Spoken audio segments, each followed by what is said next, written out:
The finale is gonna definitely be.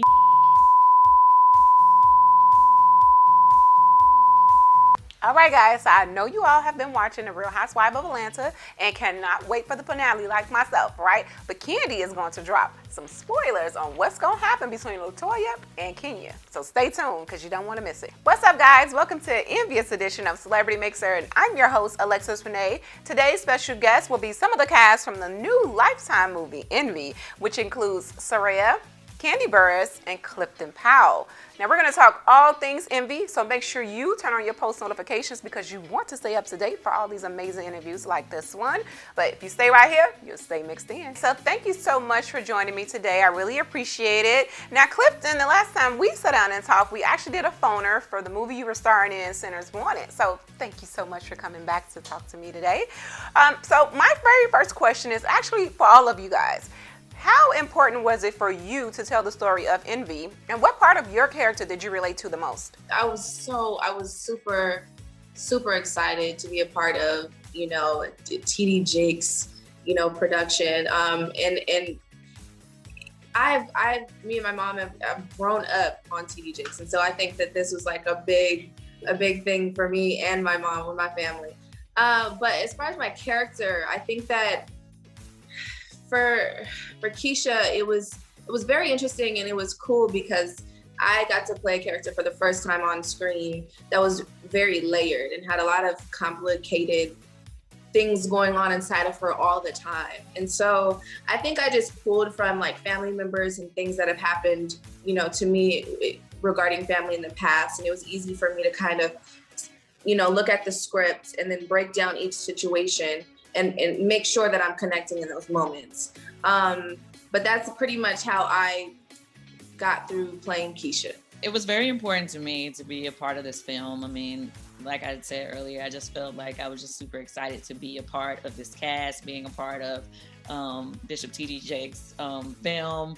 And I love the story because it's a lot of people that, I mean, I don't know about y'all, but I got a huge family. And so sometimes, you may have, if you have a big family like mine, where you have family members that you be like, now where you come from? I didn't, how we related, And so for me, I can relate in that way. But then it's just like, sometimes, even if a person is supposed to be related to you, if you didn't know them from the time you were children growing up, sometimes you can be wondering like, okay, is this a genuine relationship? Like, you just want a more background coming into it. And I feel like even though I, as Reagan, I wasn't their actual blood family, I still felt like they were my family. And I was still like, okay, now where does new sister come from? And how is she related to y'all? Yeah, I don't know if I trust her. And so I felt like for me, that was very relatable because that happens often. I mean, it's not always often that, your sister becomes this crazy girl or whatever, but it is relatable to where you may have a close family member or somebody that you didn't necessarily have that relationship growing up, to where now they're trying to come into your life at a later time. You're trying to figure out, okay, so how is this going to work? I'm a fan of everything that TD Jakes does, but more importantly, Derrick is one of my dear friends, and when I knew he was involved in this, I read the script, and I just, me and Derrick worked together out on the play circuit years ago, and, the vision that he had back then has come into fruition. We did Women That Are Loose. So when that came about, I really just wanted to be a part of it. And, since everybody thinks I'm always the bad guy, it's always nice to play a nice, good pastor and spread the gospel. You know what I mean? Right. Clifton, you are a great guy, man, and consistent, a consistent person. Well, when Sean brought this project to us, we thought it was clearly on brand. And in today's society, where you are seeing a lot of things on social media, you only get to see one side of what's going on, and so you can be envious of things that you don't see. I think Serayah alluded to that earlier. And so we wanted to tell a story that you could see it from both sides, and hopefully to get people an opportunity to see both sides of that story and not not just look at the glitz and the glam. So this question, again, is for all of you guys. So how do you find yourself dealing with people that are envious of you, being that you're in the entertainment world and they might be envious of where you are in your career? How do you deal with that? I personally just feel like that's just a part of life. Anytime you have something going on in life or something that you're doing, there are going to be some people that have, an underlying envy. Sometimes it's not always obvious. So you just have to be able to just keep pushing, keep moving forward, and not really concern yourself with those things. I would say the same thing. I believe that, anybody that's doing anything for themselves, just trying to, achieve any type of goal, they're going to be those that are fearful to achieve their own goals. And so they become jealous or envious. But you just got to keep pushing and, hopefully you get down to the bottom of it if it's someone that you love. But if not, you just got to keep your eyes on the prize. I was just saying that it's lonely at the top. And, a lot of people that envy, anyone on our level or above is, to me, didn't work hard enough, and a lot of people want to be successful. They don't want to put the work in. So, I like Kandi said, I just pray for those people and keep on moving. Okay, so this question is for you, Kandi. Let me say first, I love that grape juice. But okay, so I want to know, how do you relate to your character Reagan in the film? And then, of course, I know I shouldn't be asking you this, but can you give us a little sneak peek of what's to come in The Real Housewives of Atlanta? Well, first I would say that as far as dealing with Keisha, if that was somebody that I dealt with in my real life, I would be extremely protective still. Like, I would definitely be very protective of my friend, and I probably would go a little bit harder on her, if it was a real life situation.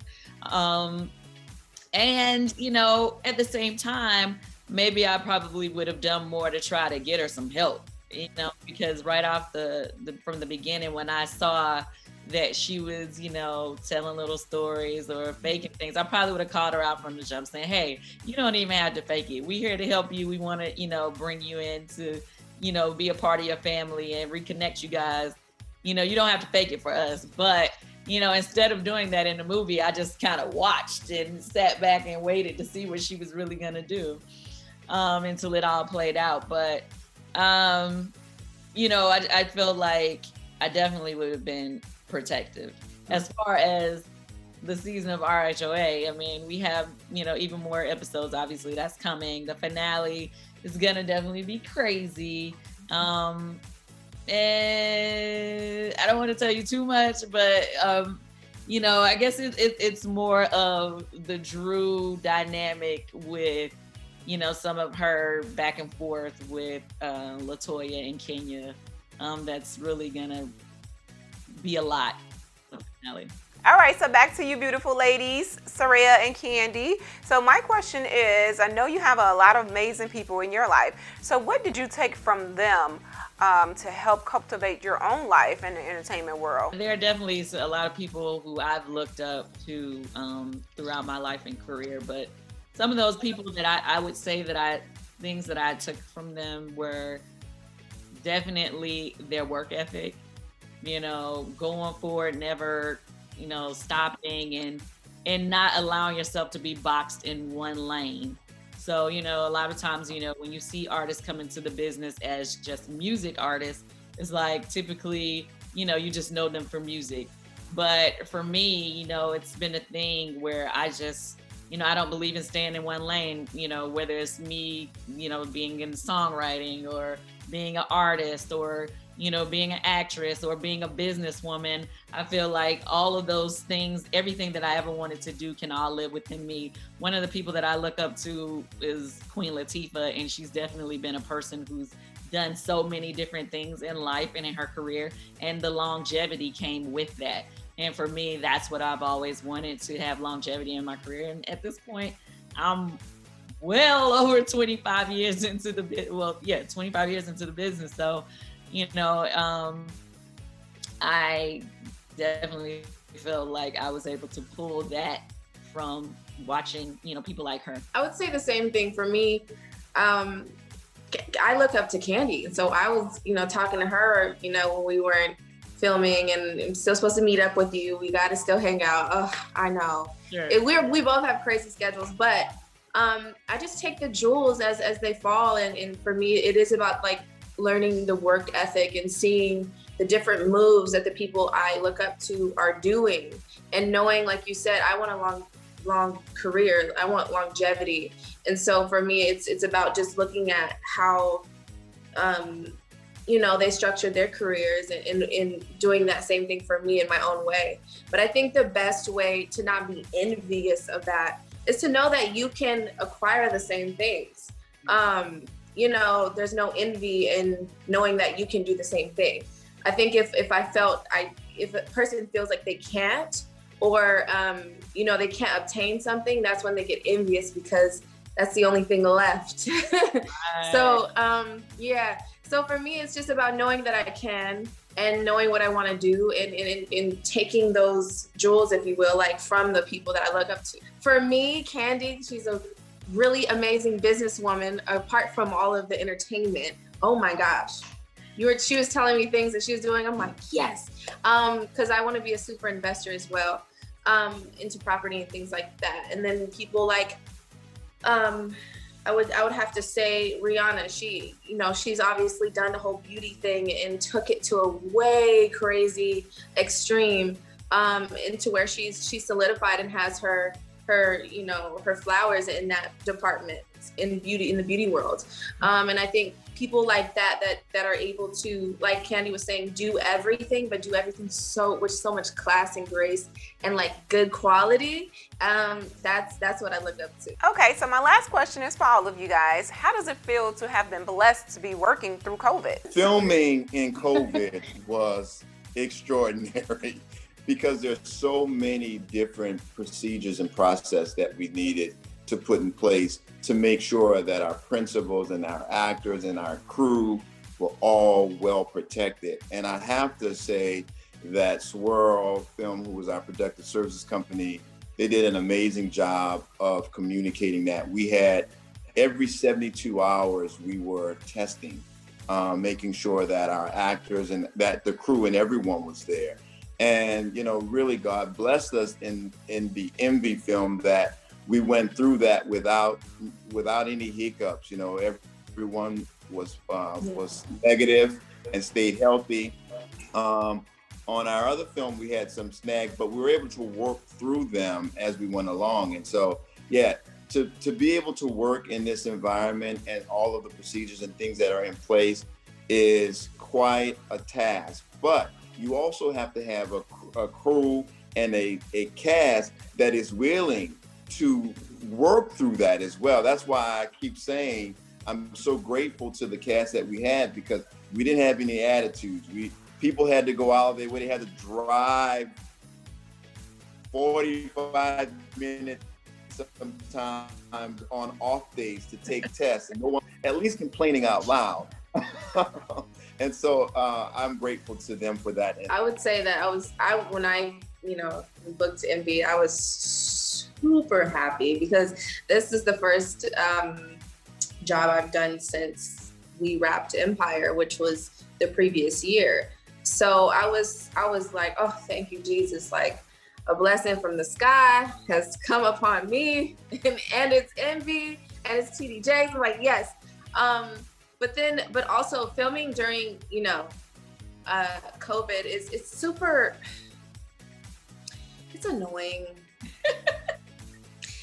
Everyone wants to be safe. I'm sorry, but it's just so annoying.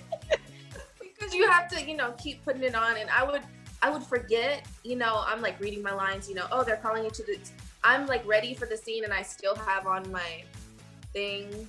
It's just, it's just a big thing you have to keep up with but you do want everyone to be safe. That's why it was dope that no one was complaining about it really. But it is an extra, like, you have to get used to working in the COVID environment for sure. It's way different than before.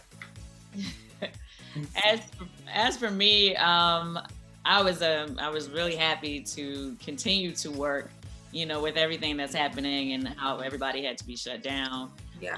But I guess my experience was a little bit different just because I pretty much worked the entire time of the that everybody had been shut in because we were filming Housewives starting in June. So I filmed all the way through then. And then I was filming the last few episodes, the last of Housewives and Envy at the same time. We all are getting adjusted to this whole COVID safety procedure that we have to get accustomed to. I mean, it is annoying having to get tested so much. Yeah. Because, we have to test every other day, basically, to be able to film. And so for me, if I'm doing more than one, working with more than one production company, then that means I'm getting tested double time.